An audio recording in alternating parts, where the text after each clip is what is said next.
asalaamaaleykum mbokk yi safo seetaan Guédiawaye TV dal leen ak jàmm foofee ca mairie Golf Sud coalition boobee juddu foofee ca banlieue ba di artisans de l'espoir et du changement boobee amal la ñu nepp conférence de presse bu am solo jàkkaarloog presse ba wax li nga xam ni moo de seeni programme boobee nga xam ni képp kuy artisan di nga gis sa bopp ci boobee liggéey ñi ngay ñaawlu nag gestion bu mujj bi nga xam ne am na fi ñi nga xam ne yàgg nañ ca chambre de métier boobu léegi ñuy ñaawlu loolee di ñaan kat ci élection yi jëm nag di jëm ci dibéer gi di dimanche ñi ngi ciy sàkku képp koo xam ni votant nga rek nga bàyyi xel muy bulletin boobu nga xam ne mooy bulletin bi zone bi duñ def lu dul ñu teewlu kaddu Ababacar Sadakh Ngom moomee ak Moussa Ndiaye ci micro élage mañ fa teewuloon foofee ca Golf Sud. La coalition aussi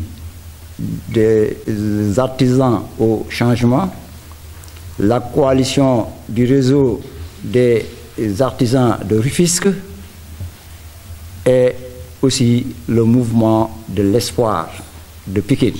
Donc on a une large représentativité au niveau des 5 départements de la région, Pikine, Guédiawaye, Dakar, Rufisque, Keur Massar.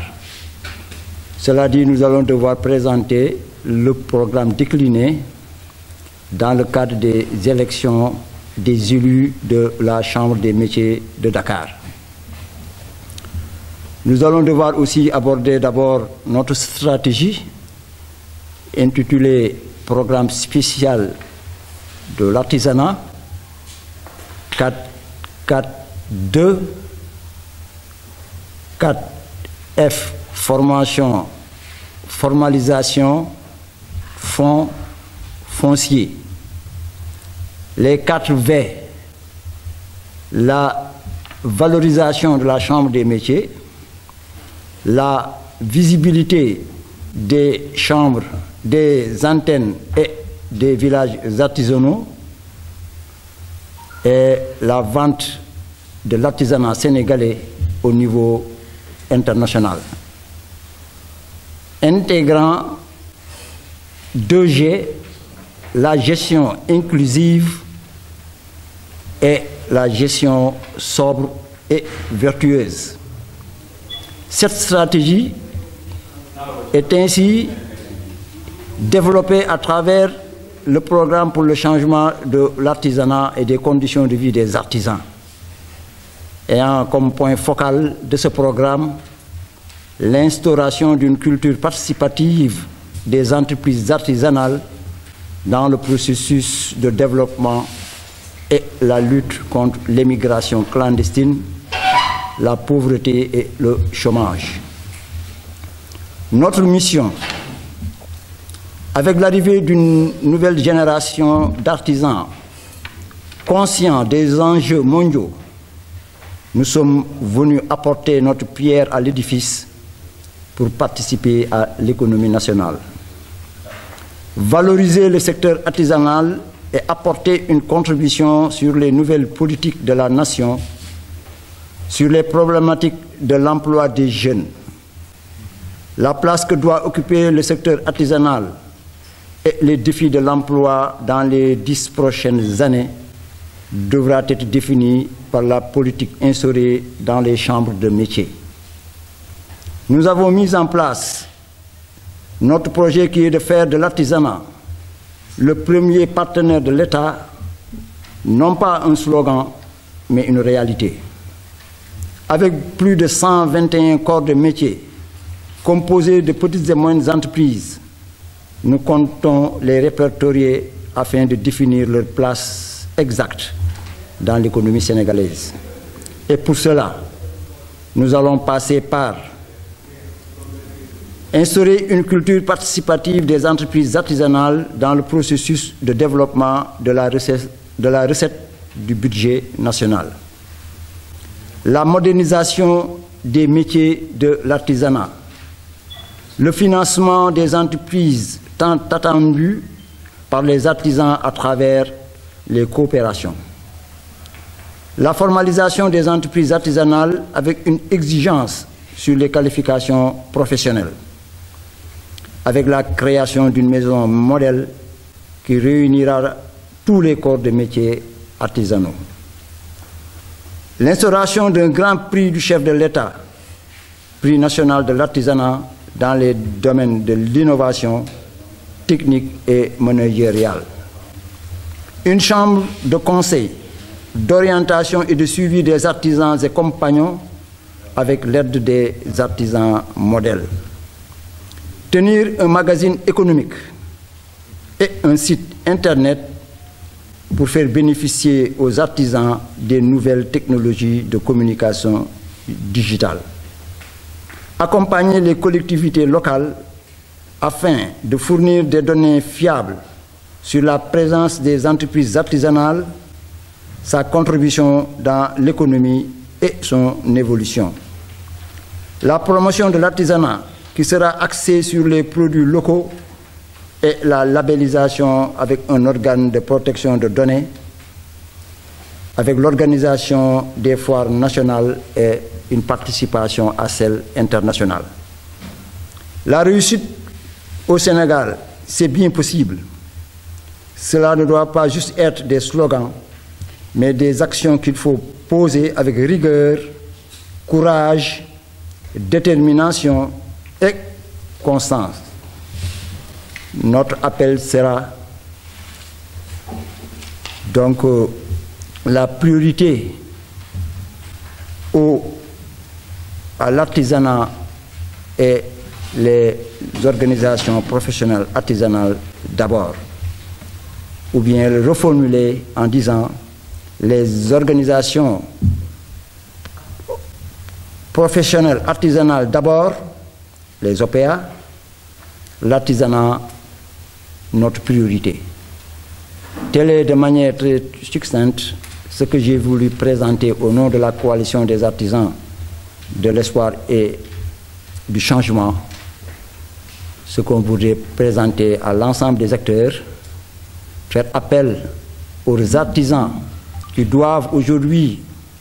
porter la voix de cette coalition par l'acte de participation au scrutin du 27 mars 2022 afin de relever ces défis, apporter le changement attendu avec une équipe d'acteurs compétents,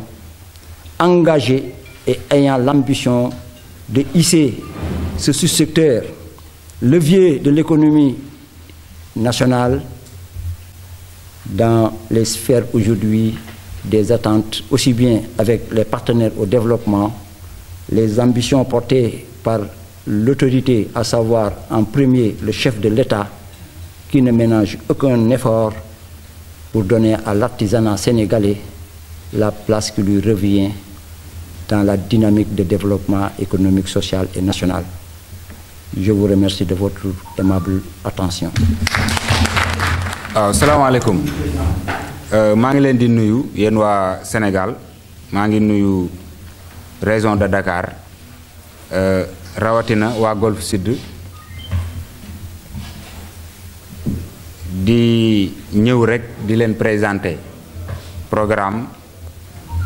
coalition des artisans de l'espoir et du changement.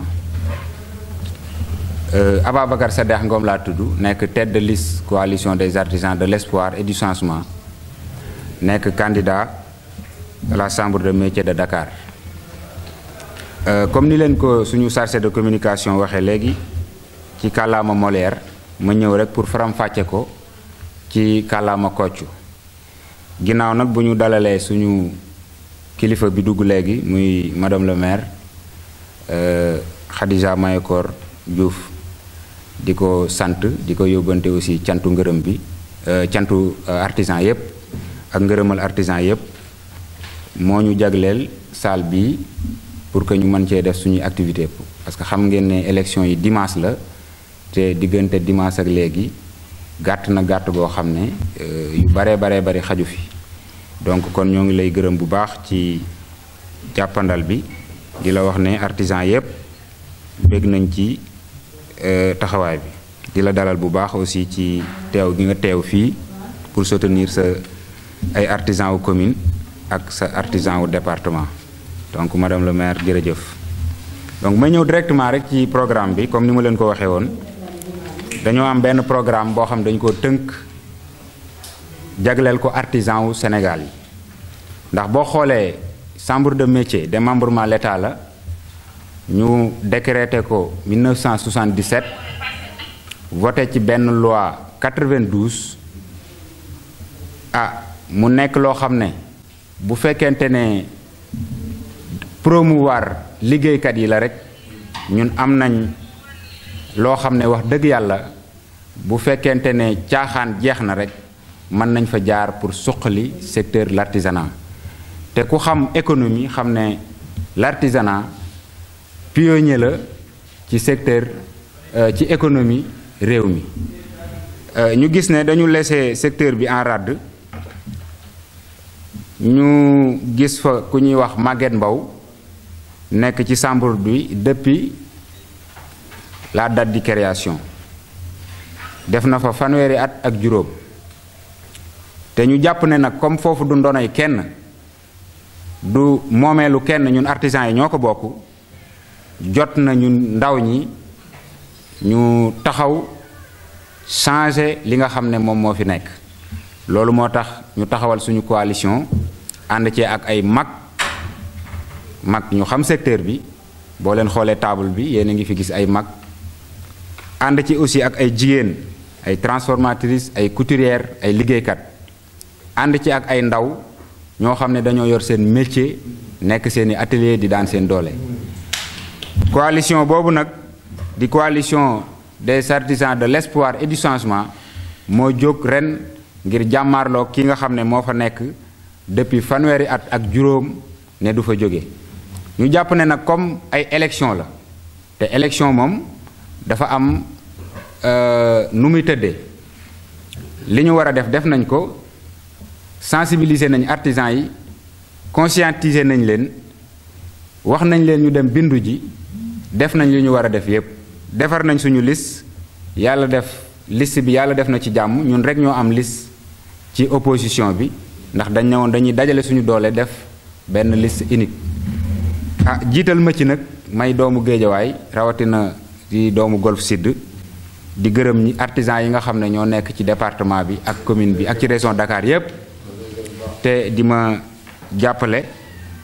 ci liggéey bi nga xam ne moom la moo aju ci sama kaw programme bi nag ni ñu ko waxee dañu ko tënk ci ñetti point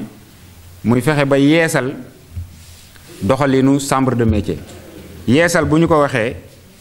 dañu toll ci jamono boo xam ne ku ci nekk yor nga téléphone boo xam ne tey smartphone boo tàppee woon chambre de métier de Dakar du la jox benn information boo mën a jariñoo te ñu jàpp ne war nga mën a toog sa kër yow artisan bi mën a inscrire sax wala nga renouveler sa carte membre ci sa téléphone war nga mën a toog sa kër xam président wu chambre de métier bi kañ lay def commission war nga mën a xam commission yi nga xam ne ñooy compétence transférées yi nekk biir chambre de métier seen doxalin war nga mën a toog sa kër xam kañ la président bi di toog ak section art section service section production yooyu yépp ay information la yoo xam ne fi jamono tollu jërut ngay déplacer mën ngaa toog sa kër di ko am ci sa téléphone ñu am programme boo xam ne nag dañ ko tëgg fas yéene digitaliser chambre de métier de Dakar bu ñu yàlla joxee ndam li ak jàmm beneen point bi dinañ góorgóorlu ba lépp loo xam ne alal la wala lu artisan yi moom te mu nekk ci chambre de métier wala mu nekk feneen ñu jëli ko séddale leen ko ci façon boo xam ne ñoom ñëpp dinañ ci gis seen bopp muy deuxième point bi muy transparence ñetteel bi di équité parce que lu ñëpp bokk dañ koy waxtaane doo ci demee sa sañ-sañ doo tibb rek di joxe da nga koy teg ci table bi ñu waxtaane ko xool ban xalaat moo gën ci niñ koy séddalee ñu utiliser xalaat boobu waaye doo ko def rek sa yëfu bopp bi bukki bi njuur bi sàmba moo tax ñu ne suñu slogan ñun mooy innovation transparence ak équité am na nag ñetti section yoo xam ne moom moo composé l'artisanat muy section production bi nga xam ne moo ëmb tailleur yi transformatrice yi menuisier métallique menuisier bois ak ñu baree bari mënuma ko lim ba mu jeex boo demee ci art nga xam ne moom moo tënk ñi nga xam ne ñoom ñooy maroquinerie ak ñi nga xam ne ñoom ñooy def peinture ak ñi nga xam ne ñoom ñooy sculpter ak décorateurs yi. boo demee ci section service sérigraphie yi coiffeuse yi ak mécanicien yi ak restauration ñoom ñëpp foofu la ñu bokk ci section boobu. donc muy ñetti section yi nga xam ne ñoom ñoo composé secteur l'artisanat. ñu ne nag dinañ fexe ba pour la section d'art ñu fexe ba matériel muy outil yi nga xam ne 1945 la woon ci la ñuy liggéey ba léegi dinañ fexe ba yeesalaat ko wutal leen ay outils yoo xam ne ay outils dernière génération lay doon. donc dinañ fexe aussi ba section bii di section production nga xam ne ñoom ñoo war a di participer sax ci foire yi ñaare muy foire internationaux ak foire nationale et internationale yi ñoom it dinañ leen jàppale fexe ba ñuy mën di participer ci foire ak salon yi nga xam ne moom mooy am ci Sénégal ak àdduna bi yépp. beneen section bi nga xam ne moom mooy section service may jël benn exemple rek suñu mbokk mécaniciens yi chaque jour ngeen dégg ñu ne déguerpir nañ leen sans recassement te nit ki boo ko jëlee fi nga xam ne foofu lay liggéeyee wax dëgg yàlla war nga ko wutal feneen foo xam ne fa nga ko war a mën a recasser. loolu lépp nekk ay jafe-jafe yoo xam ne moo metti artisan yi moo metti coalition bii di coalition opposition bi ba tax ñu lëlu tëgg suñu programme boobu lañ leen doon présenté di ñaan artisan yi ci Sénégal rawatina yi nekk Dakar te am carte di voter jour élection yi ñu teel a jóg teel a dem voter ji bulletin bi nga xam ne moom mooy bulletin bu jaune bi. ma bëgg ñu nekk fi yëpp yëkkati ko pour ngeen xàmmee ko muy bulletin bu jaune bi nga xam ne c'est l'espoir yaakaar naa ne ñëpp xàmmee nañ ko su ko defee ngeen teel a jóg dem voté ji suñu borom defal ñu ndam lu sedd guy incha allahu rabbi ba lii nga xam ne diggee nañ ko ak yéen mu nekk contrat moral parce que programme bu ñu ko waxee mën nañ ne contrat moral la képp koo xam ne jox nañ la programme boo xam ne écrit noir sur blanc maanaam am nañoo ak yow benn contrat moral boo xam ne tey bu yàlla defoon ñun falu bu la neexee mën nga dee ci kayit bi fii ak fukki at boo dajeeg Ababacar Sadekh Ngom wala nga dajeeg Moussa Ndiaye wala kenn ci éli yi nga xam ne ñëwoon nañ campagne la ñu ne la lii yaa ko waxoon te jëfewoo ko donc loolu moo nekkoon suñu ndaje di sant ñëpp di gërëm ñëpp wasalaamaaleykum wa rahmatullahi taala wa barakaatu. di leen sargal bu baax a baax di nuyu kilifa yi maa ngi leen di nuyu bu baax ñi ma fekk ñëpp macha allah. merci di wax ni rek ñu ngi tudd Fat Bintou Thiam di vice-présidente CONAPAS bu Amdi Moustapha président Amdi Moustapha Thiam bokk ci coalition des artisans de l'espoir et du changement. may wax ni rek ñu ngi dëdmal ay élection chambre de métiers yi ñu taxaw nag pour bëgg changement ndax li fi nekk yàgg na macha allah te gisuñu fi dara li nga xamante ne 26 ans de carrière boo xamante ne amul benn changement ñu taxaw rek ñun pour changer ko artisans yi gis ci seen bopp dinañ ci gis kenn ku ne di nga gis sa bopp ci métier bi ci sa métier boo mënta nekk rek di nga ci gis sa bopp loolu tax ñu toog fii macha allah di ñaan yàlla ñu egsi ci jàmm ak salaam di wax ni rek ñu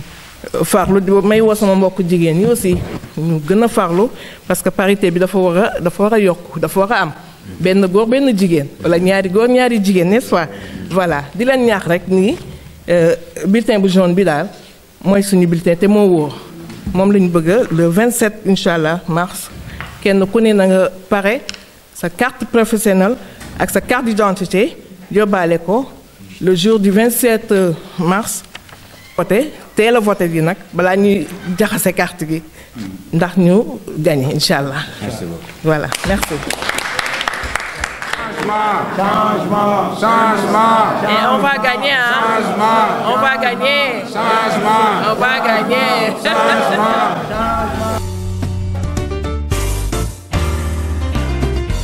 ZTV 72. Le Sénégal en image.